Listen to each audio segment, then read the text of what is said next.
तो दोस्तों आप लोग देखिए यूट्यूब चैनल पे हमारा और फॉलो करिए आप लोग। आज नवरात्रि का दिन है, पहली नवरात्रि है दोस्तों। आप लोग देखिए और खूब सारा प्यार दीजिए और माता जी का आशीर्वाद पे हार्दिक शुभकामनाएं हो आप लोगों को दोस्तों।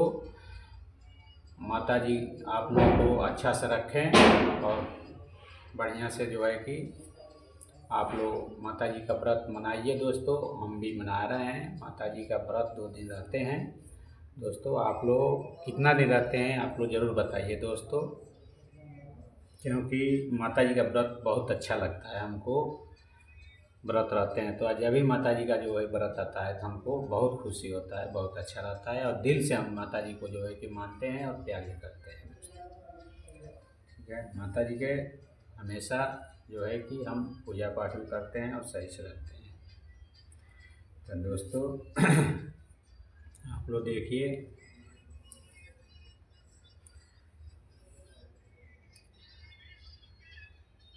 अरे माई बाप सब सुख के साथी, माई बाप सब सुख के साथी। अरे भाई भी हमके भुलाइल बा, मैया हो आज तोहरे दुआरिया, तोहरो ललनवा आइल बा। मैया हो आज तोहरे दुआरिया, तोहरो ललनवा आइल बा। माई बाप सब सुख के साथी, माई बाप सब सुख के साथी। हमरो के भाई भुलाइल बा, मैया हो आज तोहरे दुआरिया, तोहरो ललनवा आइल बा। मैया हो आज तोहरे दुआरिया, तोहरो ललनवा आइल बा।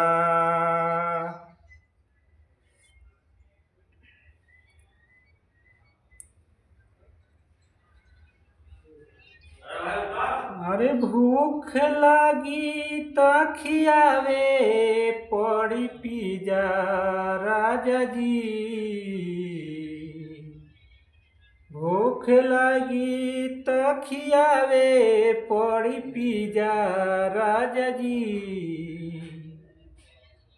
प्यार करे से पहले सोचिल नतीजा राजा जी, प्यार करे से पहले सोचिल नतीजा राजा जी।